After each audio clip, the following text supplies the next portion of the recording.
大家信不信纹身这个事情，有些图案是不能纹的，纹了真的会死人。台南有个黑道大哥纹了个阎王，嘴角经常无意识的抽搐。还有一个潮汕富豪，因为纹了一个五鬼抬棺，最后锒铛入狱，差点死掉。今儿给大家讲几个关于纹身的事情。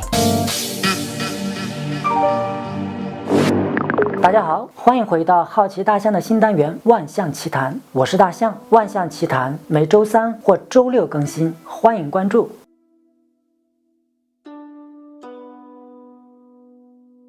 几年前，我和朋友在北京做影视，认识了一个来自台湾的社会大哥。这是一个不折不扣的社会大哥，台中黑道的太子哥，在大甲镇蓝宫长大。太子哥这次过来是想考察大陆这边的电影市场，投资是幌子，洗钱才是目的。大家都知道，太子哥爽朗热情，除了爱说几句羚羊嘞你个巴拉，也没有别的毛病了。跟他在一起久了，才发现他有一个习惯，嘴角有时会无意识的抽搐一下，有点像乡村爱情里的赵四儿。他这个抽搐很奇怪，分地点，在外面时青天白日的他绝对不抽，等到了酒店偶尔抽一下，要是去了赌场会所，那简直像是开了挂，时不时的给你来一下。后来有一次在歌厅喝多了，我问起他这个事情，他倒也不避讳，告诉我们都是他背上的纹身搞的鬼。他脱下背心给我们看，那是一个类似恶鬼的东西，张牙舞爪，相貌狰狞，扒在他的背上，看着特别怪。他说自己年纪轻轻就做了太子爷，怕别人看不起他，于是找了一个纹身师，想纹个霸道的纹身，好镇住那帮巴拉。黑道有黑道的规矩，纹身也一样，纹青龙不能开眼，纹关二爷也不能睁眼，白虎他只能纹下山虎，哪吒更是犯忌讳。思来想去，干脆纹了个阎王。阎王这纹身怎么说呢？阎王主生死，青龙白虎，关二爷是辟邪，明显阎王要高他们一头，但是阎王却很少有人纹，这是为什么呢？就是因为他太牛逼了。说白了，命不够硬的人纹这个容易出事情，会死人。太子哥不信邪，他觉得自己的命也够硬，索性就纹了。后来也没出什么事儿，就是偶尔嘴角会抽搐一下，而且越脏的地方抽搐的就越严重。他也找大师看过，大师说现在他还年轻，气血旺盛，倒是不怕，就怕到了晚年气血衰败，就按不住这个阎王喽。我问他压不住会怎么样呢？他咧嘴笑了笑，宝子们商量个事情呗，能不能先一键三连，我再回答你呢？压不住他就要出来吃我嘞。大师说阎王是主生死的，看到魑魅魍魉妖魔鬼怪就想给他收走，所以每次到了藏污纳垢的场子他都想出来。这反映在太子哥身上，就是嘴角无意识的进行抽搐。等太子哥老了压不住了，这阎王可能就真的要出来了，让太子哥变成一个人不人鬼不鬼的活阎王。这是我第一次接触到比较邪门的纹身，也是第一次知道纹身还有那么多的禁忌。后来在终南山又遇到了一个很厉害的纹身大师，他本是科班出身，加上勤学苦练，很快就成了小有名气的纹身师。想找他纹身的动辄几十万，还要提前3个月预定，最后还要看这人的八字和自己合不合。他之所以这么嚣张，是因为他纹的东西很不一般。他纹的东西融合了日本的刺青以及泰国的刺符，既是画又是符，不仅霸气侧漏，还能给人增财增运，有点开光纹身的意思。所以慕名而来的大多是一些半红不火的2、3线明星，做灰色生意的商人或者黑道大哥。他们是不差钱，差的就是运势，给人赐福转运会消耗自己的福运，所以他每年就做几个生意，然后就去终南山修身养性，也是给自己转运积德。我当然要问他，这纹身怎么会和运势有关系呢？这要从近代纹身说起了。从国外来看，纹身最开始是印第安部落的图腾，部落勇士雕刻在自己的身上，是为了威慑对方，类似动物身上狰狞的花纹。后来这个就被美国大兵学走了，他们倒是不会吓唬别人，而是辨认尸体，战场上风云变化，一个炮弹过来就成了碎片。后面的医务兵就根据纹身不同来辨认尸体的身份。纹身真正发扬光大是在日本，日本用一贯严谨和偏执，将它做成了人体绘画，融入了宗教和美学，使其成为真正的艺术。不过给纹身赋予了神秘色彩的还是在泰国。泰国是一个全民信佛的国家，大家都信护身符可以保平安，所以上战场前一定要去求一个护身符。但是战场上瞬息万变，护身符丢了怎么办呢？泰国的大师们因地制宜，干脆将护身符给他们纹在了皮肤上，那就不会丢了。后来随着一步步演变，这就变成了泰国最著名的赐符。赐符这个东西很邪门，它不仅能增运，也能害人，很难辨别，非常诡异。而且即便是好的运势符，运势借多了也容易被反噬，所以还要敬而远之为好。大师讲了一个故事，还是10几年前他接到一个生意，对方愿意给5倍的价钱请他做一个纹身，但是要求他去对方的家里，而且还要马上出发。潮汕人低调务实，有战略眼光，关键敢玩命，所以出了很多顶级富豪。不过这个富豪的要求很奇怪，并不是让他赐福，而是让他解福。原来这个富豪当年各种不顺，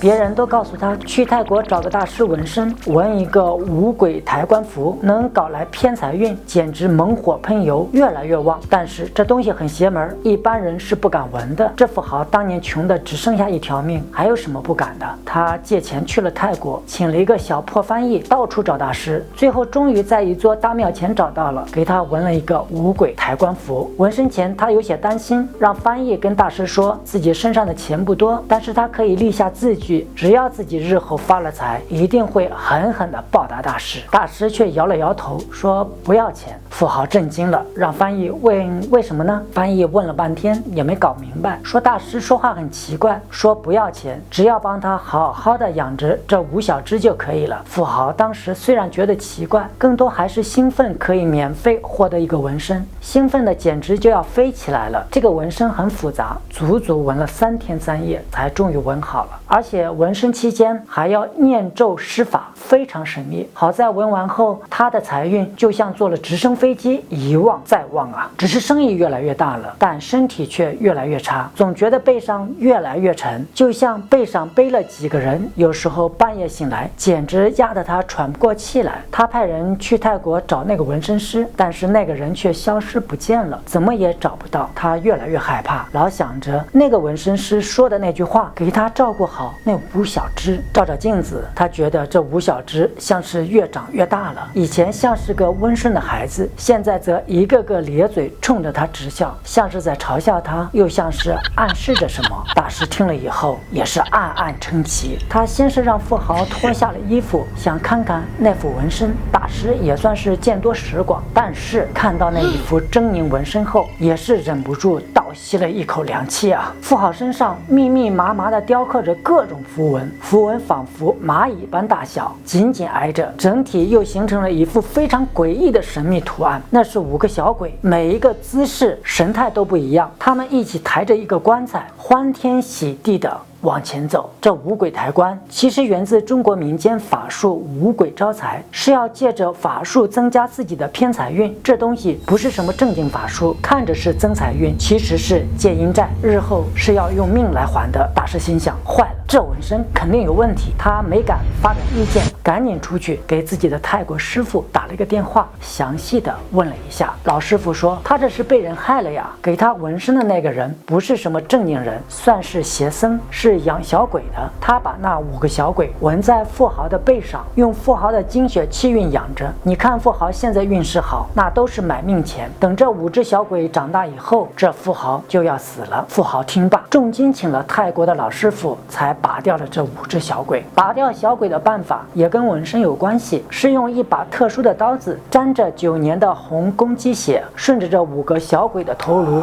一个接着一个斩过去，这是斩小鬼。待斩掉鬼头，还要用特殊的药水将鬼头清洗掉，把鬼头换成鲤鱼头。鲤鱼可以化解煞气，这样才能彻底根除。虽然斩断了小鬼，但是这富豪背得太久也会受到反噬，只不过不会伤及性命了。果然没过多久，这个富豪就因为纠纷被投入监狱，好在性命无忧。再过几年就可以出来。我忍不住问大师，你一生见过那么多纹身，这五鬼抬棺是不是其中最厉害的？他摇摇头说，跟他见过的一个纹身比较，这五鬼抬棺简直就是个笑话。那是什么纹身？怎么这么厉害？他却问我，古代皇帝被称为九五之尊，你知不知道这是什么意思？这个我还真知道，九代表至高至阳，五代表位数，两个加起来代表了无上尊贵的帝王尊严。他点点头说是这个意思，不过还有另外一层意思。大家都知道龙袍上绣了9条金龙，其实并没有那么简单。龙袍上的金龙是前后各3条，两背各1条，这样从前从后身上始终是5条龙，所以皇帝也被称为九五之尊。可是前后各3条加上胳膊这2条还差1条啊，那条龙在哪里？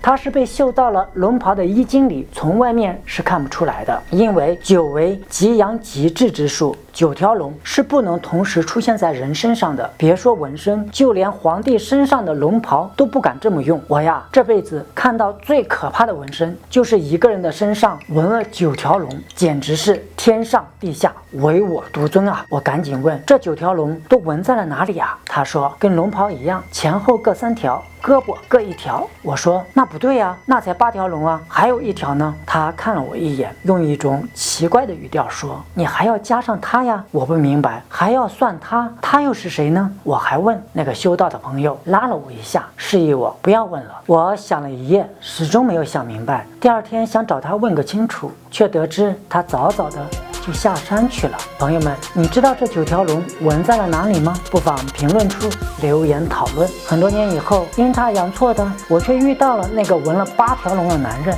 也终于明白了第9条龙在哪里。那就是另外的一个故事了。那个故事非常的神秘诡异，以后有机会再讲给大家听。本期节目就这样了，我们下期再见。